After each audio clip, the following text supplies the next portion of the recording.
Hello, and you're all very welcome along to the latest Champ.ie podcast, Ireland's premier horse racing podcast in association with Boyle Sports, Gorham Park Racecourse, EJ Menswear and Shamrock Thoroughbreds. As they race up the hill towards the finish, Hart the Herald here on Perry Pass has absolutely bolted up under Paul Townend. On Perry Pass won by wide margin. On the final 150 yards, it's Irish point for Marie National, who's coming with every stride. They're going to the line. Irish point, Marie National on the near side. If you haven't already, be sure to like this video and subscribe to the Champ.ie YouTube channel, as it helps to get horse racing content out there to the wider audience.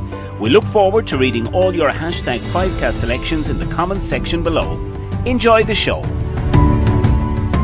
Hello, and you're all very welcome along to the Day 3 Cheltenham preview. Hopefully you've had some winners so far at Cheltenham, as we are going to look ahead to the 7 races on the third day. And we want you to put in your 7 selections for Day 3. And if you have 3 or more winners, we'll put you into a draw to win tickets for the Boyle Sports Irish Grand National at Fairyhouse on Easter Monday. As well as that, a big thank you to everyone who so far has contributed If Theo Can Fund and raising funds for Holles Street Hospital. A great cause. And Barry, I believe you're clicking up plenty of kilometres throughout the month. Yeah, absolutely. We haven't got out the jogger runners yet, Dave, but played a little bit of catch up on the kilometres front, but hoping to, I suppose, complete the 100k in the month of March. And thank you to everyone who's donated to the Holles Street's, of course, fundraiser, which the link is down in the podcast description. Every little helps, and big thank you to, once again, to all the staff up at Holles Street who played a big part in getting Theo fit and healthy. And he's 11 weeks old as we're recording today, Dave. But looking forward to the rest of the week at Cheltenham, of course. Big surprises on day 1. The nap landed Haughty Galore. And anyone who followed us in on that, it was a fantastic win for Rebecca Curtis. And yeah, obviously we're recording before day 2 of the festival. But fingers crossed for Energy runs a big race in the champion chase. But on to day 3, Dave. And I think it's a day that we can have, we can back a couple, I think, at bigger prices as well. And a couple of darts to throw on some of the handicaps as well. So looking forward to building up. Yeah, we kick it off with the Ryanair Mayor's Novices Hurdle, the Grade 2 on Thursday. For me, this is pretty simple. I think the vibes coming out of Gavin Cromwell's yard, I think you need to look no further. I think 6.5, Barry, is it's going to be my next best pick of Thursday, would you believe? I was so impressed with the victory last time at Fairyhouse, and I think 6.5 ticks an awful lot of boxes here under Keith Donoghue on the opener on Thursday. Yeah, she's really good form on the flats, 6.5, achieved the rating of 94. Look, she's only had the 1 run over hurdles. That'd be a concern for me, but you can't ignore the vibes. Look, she's 11-4 top of the market. I'm looking to take on the front end of the market. And I mean, Paul Townend's picking Aurora Vega. For me, that appears to be a negative. The hood is on for the first time, and Maureen as well. She lacks a little bit of experience. Galileo Dame is going to get weight being a 4-year-old. But the one I like in here is Caroline Bamboo. Made no secret of that, Dave. Of course, Jerry Hannon won't be calling the Mayor's, the Don Run Mayor's Novices Hurdle, but I think she's talented. She was had some really good form in France, of course, plenty of experience on the level. This daughter of no risk at all has had 2 starts for Willie Mullins over hurdles. Second at Naas on good to yielding grounds. That was when was collared by Baby Kate late on. But I thought on second start at Fairyhouse, I thought non-complicated. That was on heavy ground at Fairyhouse over the 2 miles, and thought she jumped brilliant. She won by 2 lengths, Dave. In truth, she could have won by 12 lengths. I think the biggest challenger came down late in the contest there, but I think she's progressive. I think there's more to come from her. I like the way she improved from first run to second run for Willie Mullins. Her form in France is after working out. She's a bit defined on ratings, but at 8-1, I thought she was an each way price. And the other one I like in here is Jubilee Alpha. I'm going to be playing 2 each way against the field here because I'm happy to take on the front 4 in the market here at the prices. And Jubilee Alpha, a horse that's on a hat-trick bid. I was impressed with her debut effort where she finished 3rd in listed company over hurdles at Newbury, and she's progressed from that start. Daughter of Flemonsford. Look, the UK trainers have a really good record in the Mayor's Novices Hurdle in recent seasons. Golden Ace won it last year. Jamie Snowden won the race, of course, a couple of seasons ago as well. It's been a good hunting ground for British trainers, this Mayor's Novice Hurdle. And Jubilee Alpha is one that I also think can outrun her odds of 9-1. Harry Cobden on board for Paul Nichols. I actually think that's his best chance of the entire week. Yes, I think it's a cracking race, but I'm going to still stick with the Gavin Cromwell trained runner, despite the lack of experience. I think the vibes are very, very strong. What about the Grade 2 Jack Richards novice handicap chase? Springwell Bay in here for John O'Neill Jr. and Senior. That's interesting at 8-1. The one I really have a liking for here is Nürburgring for Joseph O'Brien and JJ Slevin at 13-2. Your thoughts on this, Baz? Yeah, look, he looks really well handicapped, doesn't he, Nürburgring? And I thought there was enough promise there in his first start over fences to suggest, Dave, that there could be a lot more to come off 1-4-3 over fences. And I mean, it's a Galway hurdle winner, Nürburgring, and will handle the nicer ground as well. The ground drain out isn't going to be an issue. Has form of the new course as well, finishing 4th in the Triumph Hurdle last season. And we mentioned Joseph O'Brien. He could have, like, he's a big hand in the handicaps at the Cheltenham Festival this season. And I suppose today, put your hands together. That absolutely bolted up in the Boodles. He's a tremendous record in that race.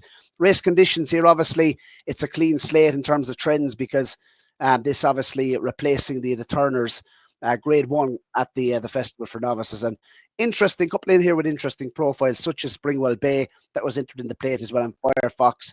They could be the biggest dangers. But for me, I think Nürburgring, on the form lines of, I suppose, the 5-year-olds this year coming through, look a particularly smart bunch. And off 1-4-3, just £3 tax from the British handicapper, I think ticks a lot of boxes. And I think stepping up in trip as well, Dave, to the 2 mile 4 furlong should bring out more improvement as well. So Nürburgring, we're in agreement, 13-2. One of my best bets on the card on day 3. Yeah, likewise. On to the Pertemps final handicap hurdle. Doddy the Great is in here under Brian Hughes for Nicky Henderson. I think it's a massive price at 25-1. I thought last time out that second place was a really good effort at Haydock behind One Big Bang. Doddy the Great, I think, could be still having plenty of improvement left in him. And 25-1, I wouldn't put anyone off this in what looks wide open, doesn't it, Barry? Yeah, and look, 2 against the field for me once again. The second string, what looks like the second string for Nicky Henderson, I thought was interesting. Shanna Bob at 16-1 had a little jog around Warwick to qualify last time. We needed 1 extra run to get in with obviously the new race conditions, but had qualified at Huntington, finishing 2nd in that Pertemps qualifier. So that's interesting. Jerko de Repine obviously could be anything at 4-1 at the top of the market, but Shanna Bob would be one definitely of interest, and I'm going to play that each way in the Pertemps. But the Irish have a really good record in the Pertemps in recent seasons, Dave, and 7 of the last 10 winners of the Pertemps were trained in Ireland. His only runner at the festival, Pádraig Roach, won, of course, the Boodles with Brazil a couple of seasons ago. He runs Win Some, Lose Some. And Mark Walsh, look, he's got a winner on day 1 as we're talking. I thought this was a really good performance for Win Some, Lose Some in that Leopardstown qualifier back on the 28th of December. He's been saved for this. 135 in Ireland, and looking at his rating, 138 in the UK. He hasn't been hammered. And I just thought the nicer ground as well. That's the key to this horse. You know, the trip is not going to be an issue. I just love the way he travelled, the way he jumped at Leopardstown last time. He's only 6, so there's a lot more to come, I think, from Win Some, Lose Some. He looks progressive as well. He's won his 2 of his last 3 starts. And for a man that I would really respect, Pádraig Roach, I think that has a really good chance at 13-2 in the Pertemps. So 2 against the field for me, Dave. Win Some, Lose Some for Pádraig Roach, and Shanna Bob at 16-1 in the Pertemps for Nicky Henderson. Paul O'Brien on board. That could be overpriced. The Ryanair chase is at 320, Barry, and Fact to File 5-4 favourite with Boyle Sports. LA Francais finished 2nd at Kempton at Christmas, of course, in the King George. Is he the one that you'd be siding with of the top 2 in the betting, or maybe you're looking elsewhere? I think there's probably 2 horses in the race, Dave, in this Ryanair chase that could run to a rating of 170 plus, and the 2 of them are the top 2 in the market, Fact to File and LA Francais. I don't think he can overcomplicate it too much. Last year's winner is interesting, obviously, once again, Protectorate, but he's had plenty of racing. He was very good at Windsor last time. His jumping is brilliant. And looking down the field, there's not too many of the rest of them that would be of interest in terms of a win bet for this contest. And looking at the Ryanair, I suppose, front end of the market tends to be a good clue here. You know, 9 of the last 13 winners of the Ryanair chase were either favoured or second favourite. So pointing in the direction of either Fact to File or LA Francais, I'm going to take a chance on the latter, LA Francais here.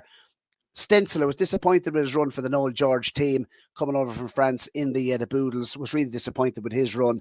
His challenge petered out. But LA Francais, he's never been to Cheltenham before. Just 7 starts over fences, made almost every yard in the King George, stepping back in triple suit. We spoke to James Reilly on the podcast. I do believe that the nicer ground will suit this horse. And people are saying he won't get up the hill. I think it pays to be prominent in the Ryanair chase, and I like one who can travel up there on the pace and jump, and he's probably the best jumper in training at the moment. So Il est Francais to use his jumping 3-1. I think he's arguably the class horse in here. Factophile.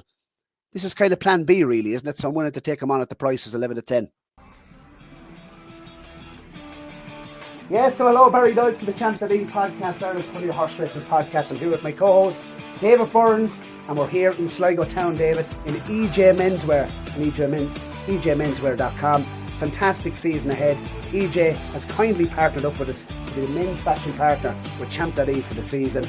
And David, we're suited and booted. You're looking sharp. Yeah, well, thanks very much. And this fantastic bundle and this outfit we're wearing is costing $2.99. It sets you up beautifully for the racing season ahead, which includes Leopardstown at Christmas, Tiestes Day at Gorham Park, and of course, if you want to go even bigger, you can get togged out for the Cheltenham and Entry festivals later on in the season. Absolutely, and of course, check out the Champ.ie podcast right throughout the season, Mondays and Thursdays, and look at the offer, the tailored bundle for the racing season, $2.99, blazer, shirt, chino, socks and shoes. What's not to like, lads? Check out EJMenswear.com to find out all the racing offers. Yes, EJMenswear.com will get you all talked out. A big thank you to our sponsors, of course, Gorham Park Racecourse, EJ Menswear, Shamrock Thoroughbreds, and of course, our betting partner, Boyle Sports. Right, we look ahead to the feature race, which is the Stayers Hurdle on Thursday. This is a fascinating race.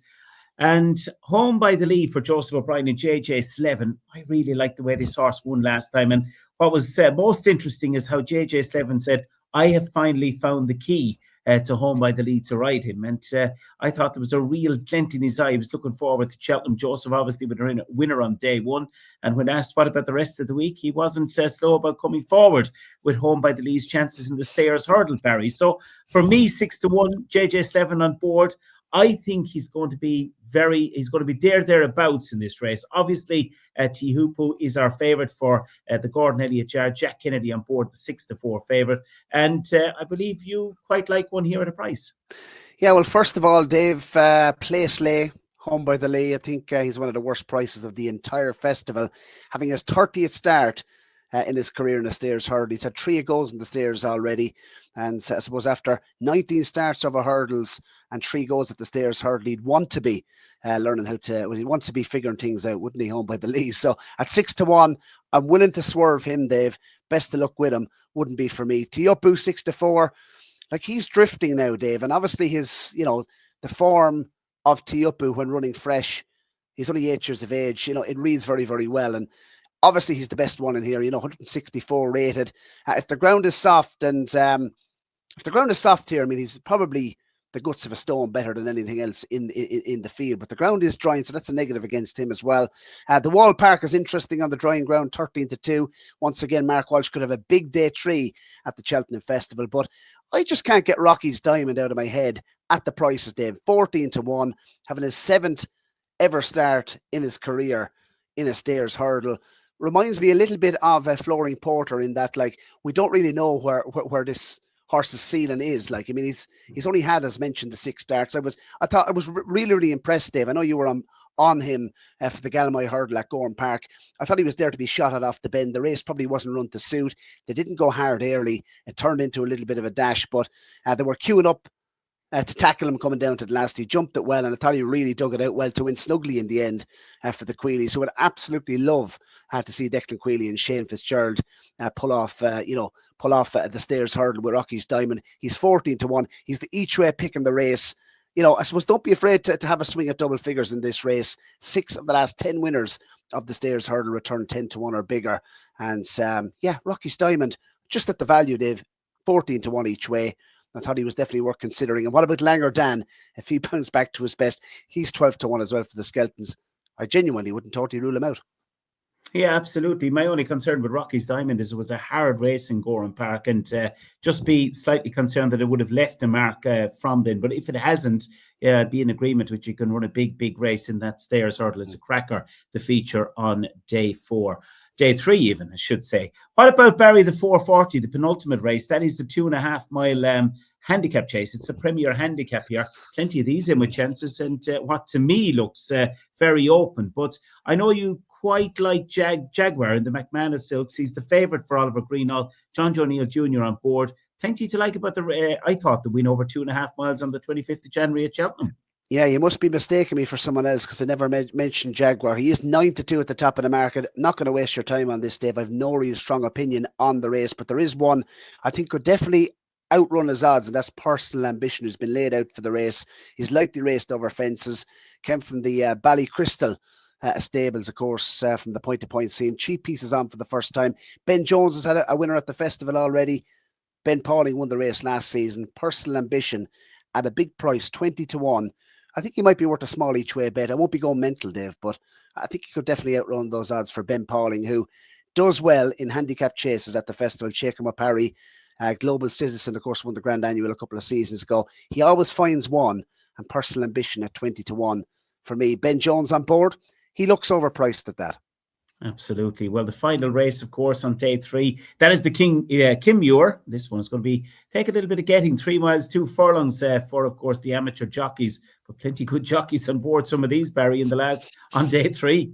Yeah, absolutely. And one of my biggest handicap fancies of the week comes in here, and it's still double figures. I can't believe this. And Barry Connell's run around an absolute cracker in the Supreme, of course, William Money. And it's 9 Graces, this daughter of Capguard, who, of course, won off 120 in the Amateur National at Punchestown. That was, of course, 60 days ago now. And look, I just love the way she jumped. I love the way she travelled.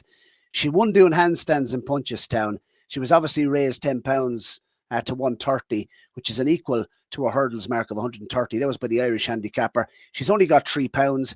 Looking at Mayor's records and the Irish record in the Kim Muir reads quite strong, Dave, given the fact that, 2 of the last 4 winners of the Kim Muir were Mayor's, Mount Ida being 1, and of course Angel's Dawn being the 2nd.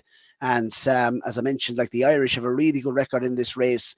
And looking at the record itself, 5 of the last 6 winners of the Kim Muir were Irish trained. So she's not a novice, but she does have that kind of like second season chase profile for the race. And like the raced individual, I'd say we could see this horse running in listed or graded company in time. The extra 2 furlongs won't be an issue. She's by Capguard, sire of A Plutard, and I think at 12-1, to me, she looks one of the each way bets of not just Thursday, but the entire festival. What about Johnny Who, Barry, in that final race on Thursday? John Joe O'Neill with Derek O'Connor getting the leg over. Always has to be respected what he gets on in these amateur races. Yeah, look, 4-1 I thought was skimpy enough, Dave. He's been disappointed. Obviously, he's probably laid out for the race itself, but I'd be happy to swerve him now at 4-1. Walking on Air 6-1. Midnight Hour Fred for the Flavin stable, of course, representing the southeast in this contest here. 15-2. It's Noel McParlin on board, and Sam Majestic Mount to Patrick Mullins at 15-2. If there was another one in here, maybe to outrun its odds, maybe Man for Gavin Cromwell. Look, Declan Lavery's on board. It's 12-1 from 16-1. And I believe there's plenty of shrewd judges. I think, Man will run a big race.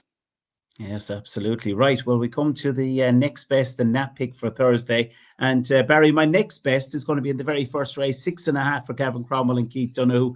And I'm going to nap Nürburgring in the second race on Thursday for Joseph O'Brien with JJ Slevin on board. Yeah, well, I'm actually going to nap 9 Graces. You thought we was going to do the double nap here, Dave, but I just think at double figures, 12-1, an each way nap, 9 Graces for day 3 of the Cheltenham Festival. I'm going to next best Nürburgring. I think that race is probably a little bit more competitive than the Kim Muir, certainly on paper.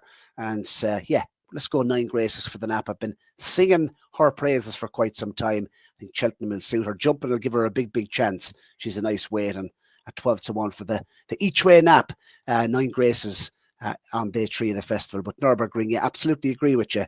I would put him in as the next best on day 3. Yes, well, there you go. That is the day 3 selections. And again, we hope we found you some winners. We have one more show to go, which will be the preview for day 4 at Cheltenham. And good luck with your selections on day 3. And once again, a big thank you for listening. And for Barry and I, enjoy Cheltenham.